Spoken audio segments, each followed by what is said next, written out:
love now and Did you fall in love last night? I love her. Love. Because you'll never love anyone but yourself. For the love. And I love you more than anything. There's still love. From the New York Times, I'm Dan Jones. And I'm Mia Lee. This is the Modern Love Podcast. Today's essay comes from a writer named Kacey Vu Shap.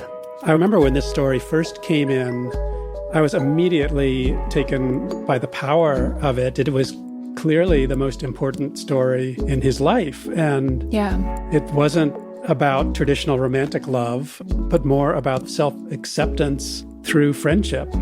Yeah, I was struck by his bravery in sharing it and just kind of the beauty of his ability to process the trauma he experienced in childhood and come to a really positive place. Yeah. It's called Why Did She Leave Me There? It's written by Kacey Vu Shap, and it's read by Kong Sim.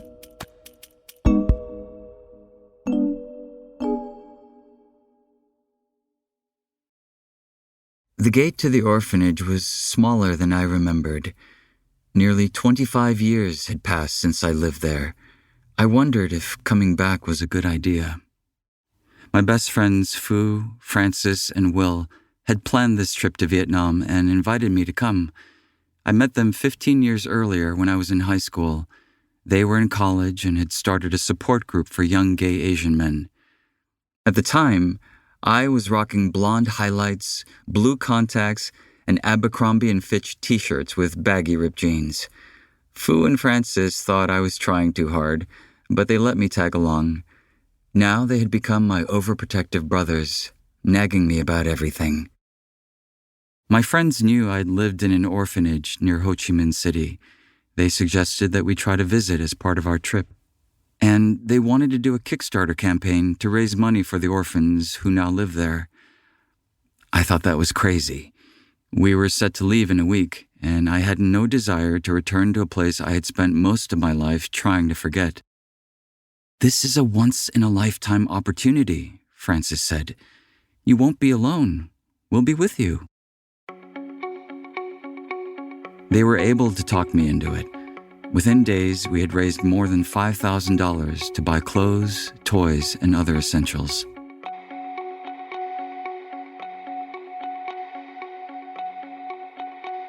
The next week, we were greeted by tiny faces and bony, outstretched hands as we unloaded the donations from a rented truck.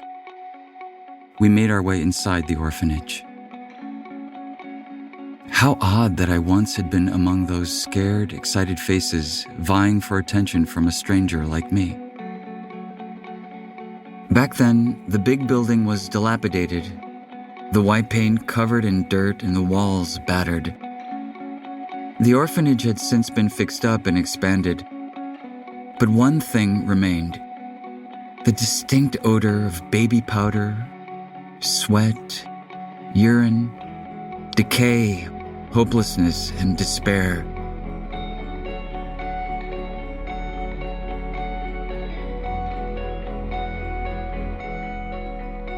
I was 5 when I arrived at the orphanage.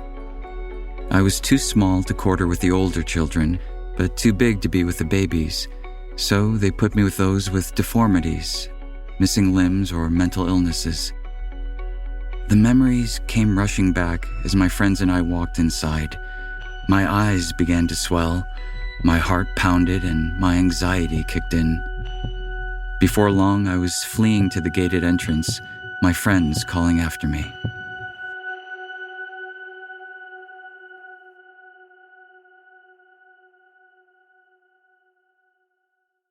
As a child, whenever I told people I was adopted, I used to say I came premade.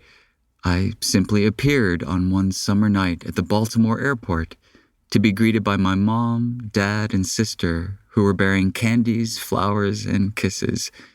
It was easier to sanitize my story by speaking only of my life as Kacey, who was loved and wanted, than to tell people of my life as Vu, who was abandoned and undesired. I never knew my birth mother. She died when I was 2 in the delivery room along with my brother. I hardly knew my birth father.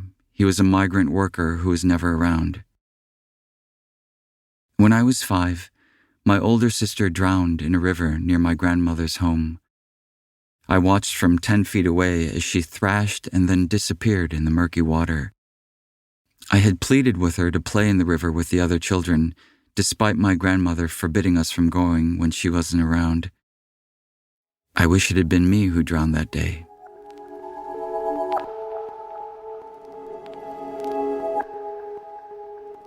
Then it was just my grandmother and I living together in a poor farming village in southern Vietnam. If my grandmother were a cat, I was her tail, because wherever she went, I followed. I loved being near her in the kitchen. Exotic spices, mingling with seasoned meat and fresh herbs, would cocoon us in their delicious embrace as I peppered my grandmother with questions about our favorite subject, my mother. "Grandma, you have my eyes, my nose, and my cheeks," I said. "Do you think my mother also looked like me?" "Of course, silly. Who do you think gave you and your mother such handsome features?" She beamed, her toothless grin. Then she stopped chopping vegetables and said, "Can I tell you a big secret? Your mother was my favorite of all my children. She always tried to make everyone laugh. I want you to be good, like your mother, yes?" "Okay," I said.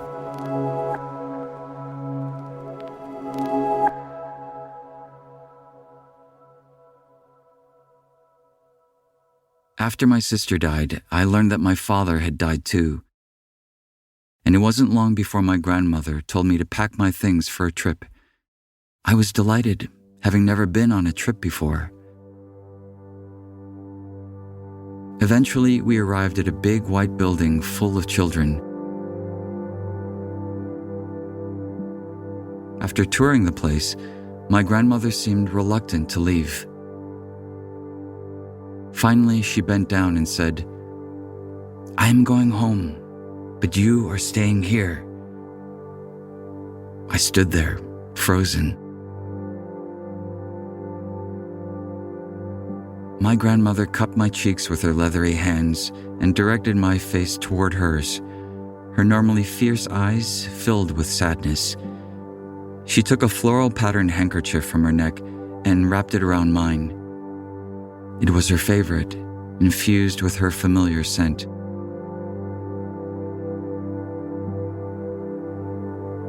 Then she stood up and walked away without looking back. I tried to follow, but strong hands gripped me. I screamed for my grandmother, begging her to take me home. After she left, I waited for days at the gated entrance, hoping for her return.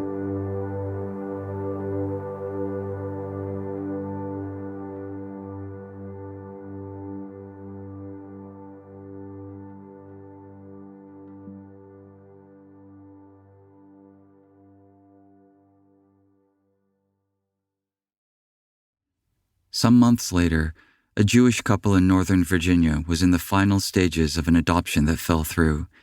They were devastated and on the verge of giving up when they received my photo from the adoption agency. They decided they wanted me as their child. It was a difficult process that took 2 years. I was entirely unaware of my adoption until the day I was taken to the airport. I would later learn that of the hundreds of children at the orphanage, only a handful made it to America. Most were babies. I was 7.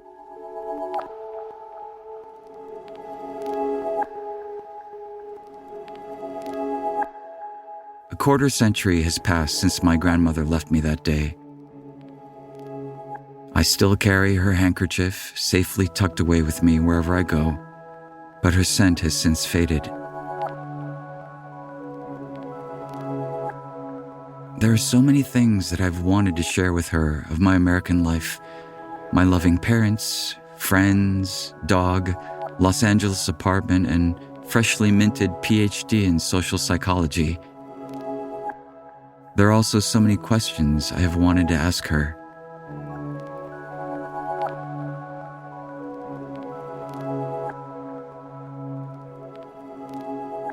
whenever I told people I was adopted, I didn't tell them about the day I was abandoned or of my fear that my friends and family would discover that I had been worthless enough to deserve that. Now, my friends had seen it. They knew. When they came out and found me by the gate, they asked why I had left so abruptly. "I knew that once you saw my orphanage," I said, "you'd think less of me and wouldn't want to be my friends anymore." "Seriously?" Fu said. "We traveled across the globe, covered in mosquito bites, soaked in sweat, and you're worried we might think less of you? We've been subjected to worse. There's Kacey, who's always late, Kacey with a big head, and Kacey who chases after emotionally unavailable men. If all that didn't scare us off, nothing will." My friends surrounded me, wrapping me in their warm embrace. "You're family," Francis says. "We love you. Besides, being friends with you is like catching herpes. It's very contagious, easily treatable, but impossible to get rid of. And we've been treating it for over 15 years now." Then Will said, "And maybe your grandmother did love you. Maybe letting go of you was her final act of love, so that you could have a chance at a better life."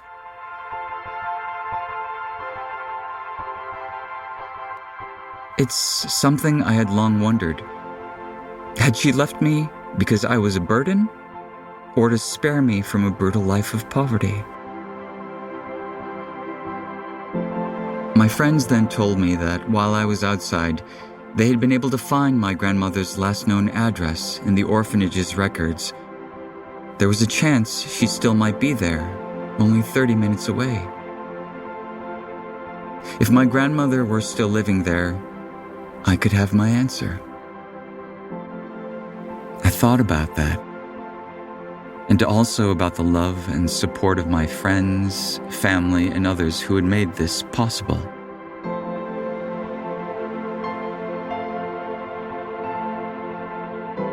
"No," I said, "I don't need to know her address. We can go now."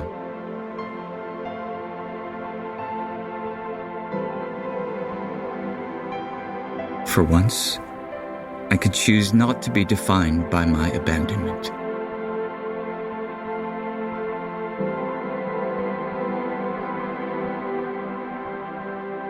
With that, we left the orphanage and spilled out into Ho Chi Minh City.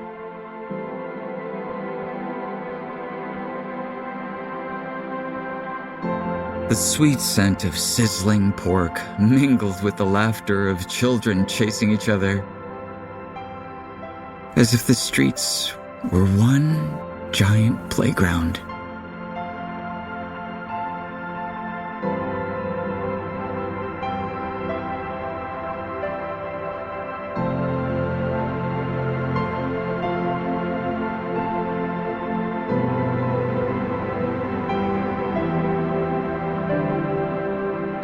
Kacey Vu Shap is a writer, researcher, and social entrepreneur in Los Angeles.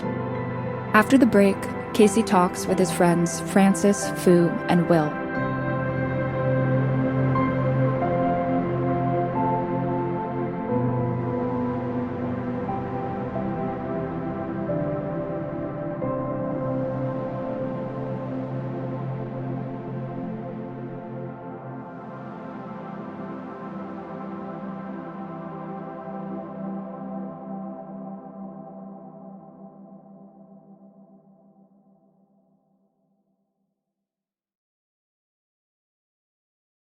Three, two, one.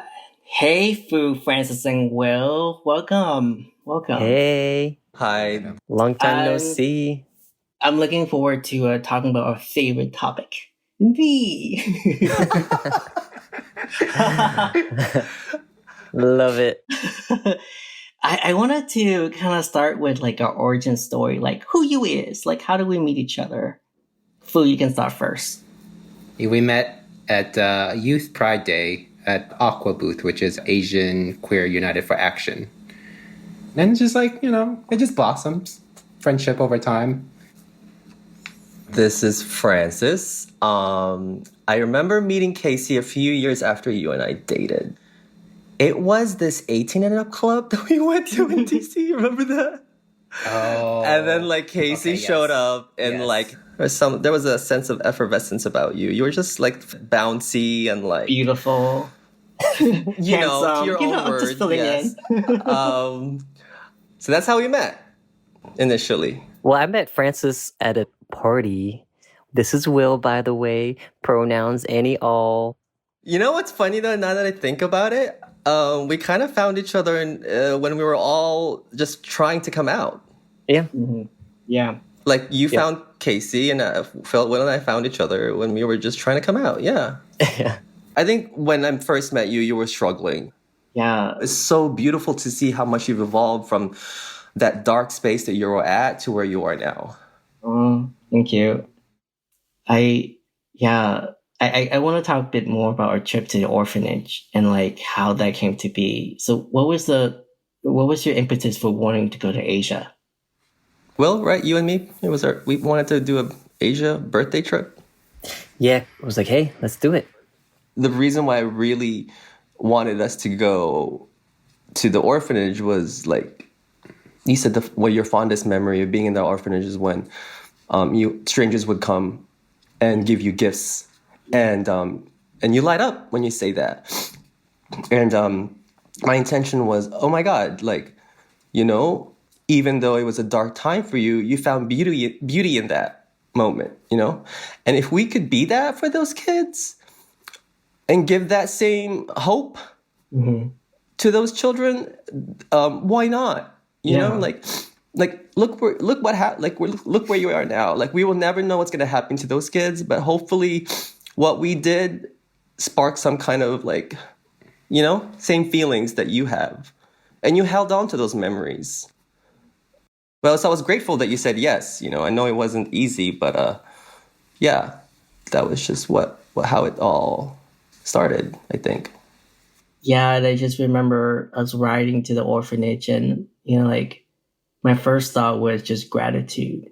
Like you walked by my side, and we would explore the orphanage together, and it was just, you saw the ugliest part of my life, but yet you still didn't care, and that's when it was too much, and I had to leave. I was like, can you imagine if we left him? I'm just kidding. Bye. You know what? We'll just... That was a big ploy to just bring you back to the orphanage. Just kidding. And leave him there. Crazy. Oh my God. My favorite moment had to be like when they found your photo in the records. Because we were all just kind of holding our breath. Like, we hope, like, oh, it's still there. And I remember they just kept flipping through it, and I was hoping too. Like, I think we were all hoping that we would find your photo. Yeah, and at the time, the orphanage was managed by a Christian nun like group, and then when I left, they had transferred to the Vietnamese government, and it's been 20 plus years, and the record's probably not going to be there. And as we kept flipping through the pictures, and I recognized some of the kids, and I was like, oh, they were in my village, they came with me. And then we flipped through, like, oh, I used to hang out with this kid. And then, you know, when they flipped over and I see this vacant eye staring back at me, and then everyone's like, it's you. And we're just like, oh man. Oh my God. Wow. Oh yeah. That's so... Everyone was so happy to have found it. Remember? The whole room were just so happy for you. Like, there you are. Yeah. It was beautiful. Yeah. It was amazing. Because, like, seeing my photo there was validation that I didn't make all this up. That I was there. Like, I was there. And it's just, you guys seeing there with me, it's just, that was the day I was abandoned. And it was just, I don't know how to describe the feeling of worthlessness, but then also the feeling of gratitude, and also the feeling like of love, all in one place. And yeah, it was just me being there, seeing that photo, and then seeing you guys, and we're all just like, "It's you. We're here with you. Like, you're not alone." And it, like, okay. I remember we ended that with like a nice lunch, and we went to that restaurant and like Fu's uncle was like, we cheers to you. Yeah. Remember that? Yeah. And then Fu's uncle was like, right now, Kacey is the happiest man in the world. And I was like, oh, like, that's so true. Like, yeah. But for you, Kacey, what about you? How has that trip transformed you? Afterward, I felt like I became a better friend. Like, I didn't know what it was like to be there for other people and the way that you guys were with me. Like, and I looked at how you guys were treating me and how, like, I want to treat you guys. And and then lots of therapy.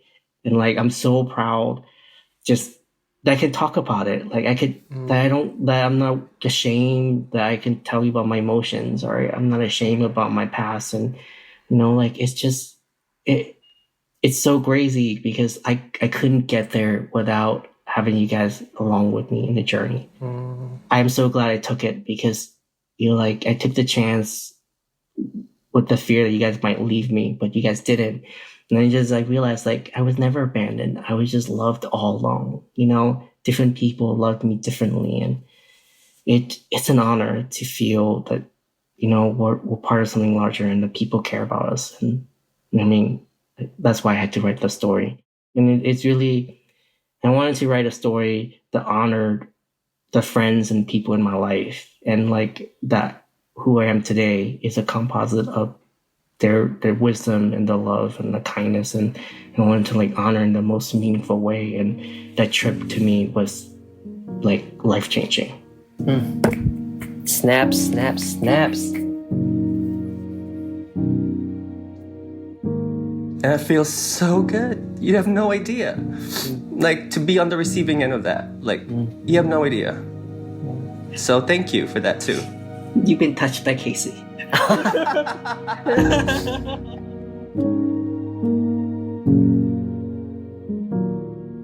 Ooh, Francis and Will, I really appreciate your time for this. And, thank you so much for just being here with me and just dissecting the story.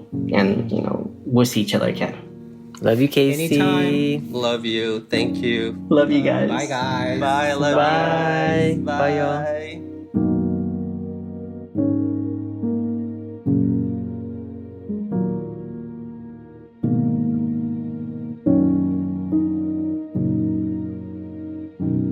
Modern Love is produced by Julia Botero with help from Hans Butow. It's edited by Wendy Dorr, music by Dan Powell. This episode was mixed by Corey Schreppel. This week's essay was written by Kacey Vu Shap and read by Kong Sim. Special thanks to Phu Nguyen, Francis Labra, Will Ace Conlu, and Kacey Vu Shap. And also to Julia Simon, Mahima Chablani, Bonnie Wertheim, Anya Strimian, Sam Dolnick, Corey Sika, and Ryan Wegner at Autumn. I'm Dan Jones. And I'm Mia Lee. We'll be back next week with more stories from Modern Love. Thanks for listening.